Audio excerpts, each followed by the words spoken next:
எல்லாருக்கும் வணக்கம். இன்னைக்கு நம்ம எதை பற்றி பார்க்க போகிறோம் அப்படின்னு சொன்னால், இந்த ஊடு பயிர்கள் பற்றி தான் பார்க்க போகிறோம். இது வந்து ஊடு பயிர்கள் பார்ட் 2ன்னு கூட சொல்லலாம். இதை வந்து ஊடு பயிரில் நம்ம வெண்டையை பற்றி பார்க்க போகிறோம். இது வந்து சிகப்பு வெண்டை. இது வந்து நான் யூடியூப்பில் அந்த மாதிரி செக் பண்ணும்போது தான் கிடச்சது. எனக்கு இந்த சிகப்பு வெண்டை இருக்குது அப்படிங்கிற ஒரு இது எனக்கு தெரிய வந்துச்சு. அப்புறம் குகா சீட்ஸ்ன்னு சொல்லி ஒருத்தங்க வச்சுருந்தாங்க ஒரு கம்பெனி. ஸோ அங்கே வந்து ஆர்டர் பண்ணி இந்த சிகப்பு வெண்டை வந்து வாங்கினேன். ஸோ வாங்கி விதைகளை வந்து இந்த மாதிரி அந்த வாழைக்கு ஊடையில் நட்டோம். அதாவது எப்போவுமே வந்து என்ன பண்ணுவோம் அப்படின்னு சொன்னால், இந்த வாழை இளமையாக இருக்கும்போது இந்த மாதிரி ஊடு பயிர்கள் வந்து நாங்கள் வந்து ஊன்றுவோம்.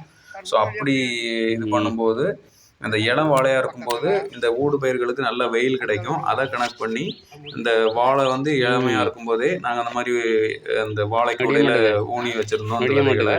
அதுக்கப்புறம் அது வந்து மெல்ல மெல்ல வளர்ந்து நல்லாவே ஈல்டு வந்திருக்கு. பார்த்தா கூட தெரியும் எந்த அளவுக்கு காய்ச்சிருக்கு அப்படின்னு சொல்லி.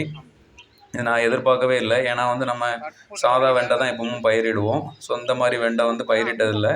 ஆனாலும் நல்ல ஈல்டு வந்திருக்கு. நன்றி, வணக்கம். சிகப்பு வெண்டை கூட நீங்கள் பயிரிடலாம்.